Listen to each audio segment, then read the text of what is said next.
Hey guys, what's up? Back with another video. Today I am going to do a review of the TNA Against All Odds 2009 event. So not no time like the present. Let's get on with this, shall we? First off, we'll kick off with the X Division Championship on the line as the defending champion Alex Shelley defends his championship against Eric Young. Pretty solid opener here. Very hot opener.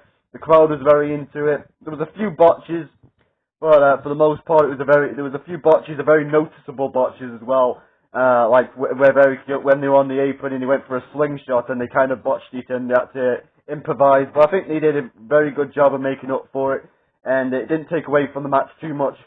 But in the end, Alex Shelley would retain the X Division Championship by outsmarting Eric Young by pretending to be more hurt than he actually was. So Eric Young backed away and turned his back to Alex Shelley, and Alex Shelley would roll him off for the pinfall. Good stuff right here. Great way to start the pay-per-view. Big thumbs up in my opinion, apart from those noticeable botches, but it didn't take away from the match too much. Next matchup, we had Scott Steiner taking on Petey Williams. This is teacher versus student. Of course, Scott Steiner is representing the main event Mafia, and Petey Williams is representing the front line, who was the main event Mafia were feuding with at the time. Petey Williams used to be a protege of Scott Steiner before Scott Steiner joined the main event Mafia. And then he turned his back on Petey Williams, so this is why they're having a match right here. A rematch from the previous years Against All Odds in 2008. This was a pretty dominant performance from Scott Steiner, as you can imagine. You know, Petey Williams being an X Division wrestler at the time, he didn't really live up to the expectations of fighting Scott Steiner here. He got a little bit of a couple of hope spots against Steiner, but for the most part, Steiner dominated and got the win pretty convincingly. And after the match, he was beating up Petey some more before the return of the Samoan submission machine Samoa Joe, who was debuting his Nation of Violence stuff against the main event Mafia, wanting to go through each member of the main event Mafia, and he wanted to start with Scott Steiner, which would set up the match for the next month's pay-per-view, which would be Destination X in 2009. So Samoa Joe would come back. Good stuff right here. The match itself was pretty dominant from Steiner, but it was what it was. Anyway, moving on to the next matchup. I feel kind of bad for Petey Williams. It kind of became an afterthought very quickly. Anyway, next matchup we had Brutus Magnus debuting as he takes on his first pay-per-view match, his pay-per-view debut as he takes on the one and only Chris Sabin. This was an open challenge. Brutus Magnus wanted stronger competition in his second match in TNA. And he got Chris Sabin right here. Good stuff right here. It was exactly what it needed to be. Chris Sabin made him look good. There was still ways to go for Magnus, but I think it was a solid showing for Magnus. I'm glad he got rid of the gladiator gimmick. But yeah, good showing from Magnus, and Magnus picks up the win here. And we move on. So yeah, it was a big thumbs up here. It was exactly what it needed to be. Good debut match on pay-per-view for Magnus, and but yeah, I'm glad he ditched the gladiator gimmick eventually. Anyway, next matchup we have Awesome Kong taking on ODB for the Knockout Championship. This was another rematch from the previous years Against All Odds, the 2008 Against All Odds. This was a rematch again. This time Awesome Kong had the Contourage with her, with Raka Khan, Soulja Bolt, and Raisha Saeed in her corner. They had a little bit of a falling out with Jim Cornette, where Jim Cornette, who was the management at the time, like he was the man in charge. Well, I think he was in charge anyway. I think Jeff Jarrett was actually in charge. But yeah, there was a weird management going on at that time with TNA on-screen management. But anyway, Cornette said that the Contourage was banned from ringside. They came down, so he threw them out again. And then Kong almost throttled Jim Cornette, which made Awesome Kong a very great babyface in my eyes. I'm only kidding. Anyway, the match between Awesome Kong and ODB, it was alright. It was an alright match. It was very basic. ODB wanted to slam Awesome Kong, and Kong worked on the back of ODB in the ribs, taking the air away from ODB. And eventually, ODB was able to hit the body slam, but it wasn't enough to put down Kong for good, and Awesome Kong hit the implant buster and gets the win and retains. So pretty solid basic matchup right here for these two. Good matchup right here. Anyway, next matchup. we had Booker T taking on Shane Sewell, the former referee turned wrestler. Yeah, this match for the Legends Championship, by the way. This match was probably the worst match of the night. Booker T, it was kind of like the Scott Steiner match a little bit, but a little bit worse.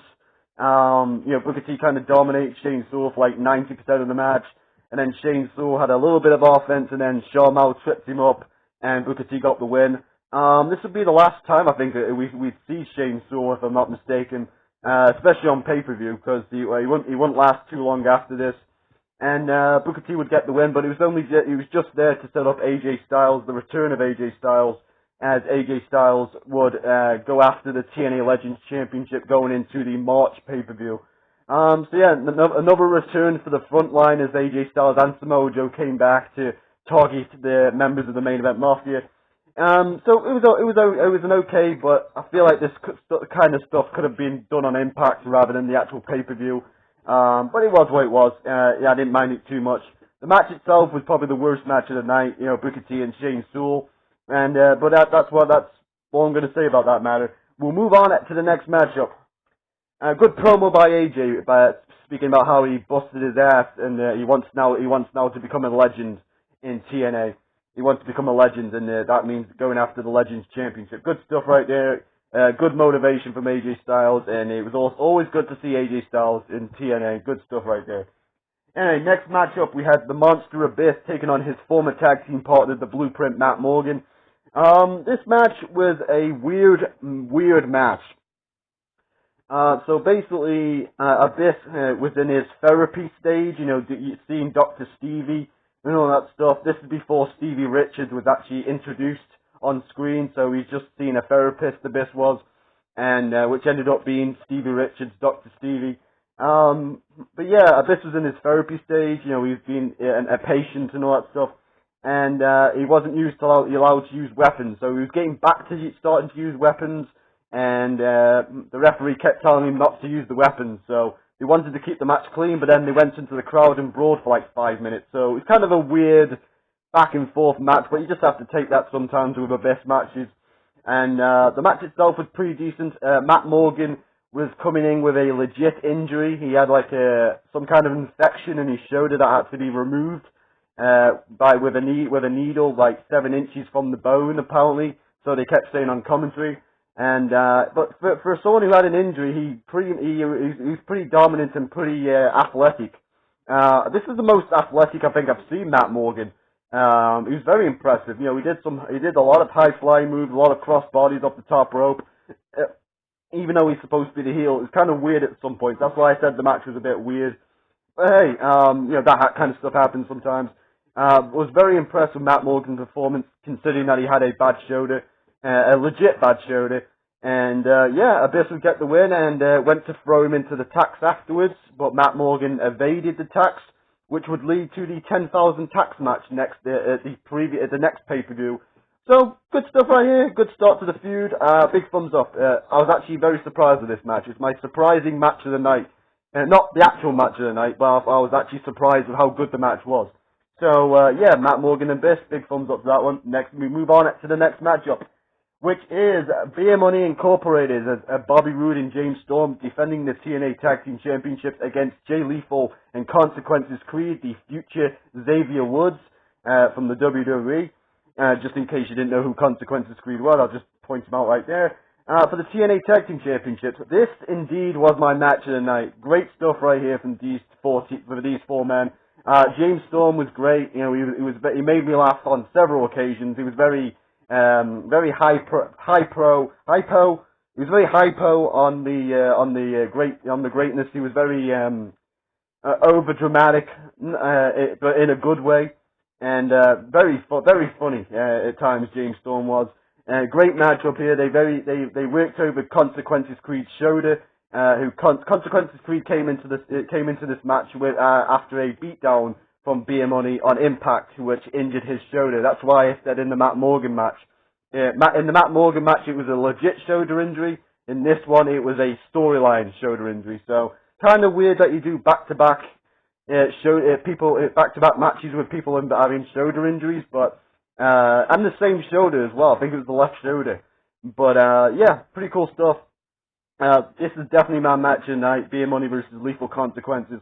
Great match for the TNA Tag Team Championships. Very old school. They targeted one. They separated the two, and eventually Jay Lethal was able to get Consequences Creed in. Then they worked over him for a while, and then Jay Lethal came back in like a house of fire. And then behind the referee's back, James Storm whacked Jay Lethal with a chain to pick up the win. So good stuff. Definitely my match of the night. And we move on to the main event of the evening, which involves the Icon Sting defending the TNA World Heavyweight Championship against Brother Ray, Brother Devon, and his main event Mafia teammate, Sting's own main event Mafia teammate, Kurt Angle. This match was pretty decent. It was basically a tag match. It was like two matches in one, basically. You had the tag team match between Team 3D and Angle and Sting, and then it turned into a fatal four-way, and there was it was basically a tease for a dissension between Angle and Sting, because Angle got power hungry and wanted the TNA Championship, even though he wanted to keep the title in the main event Mafia.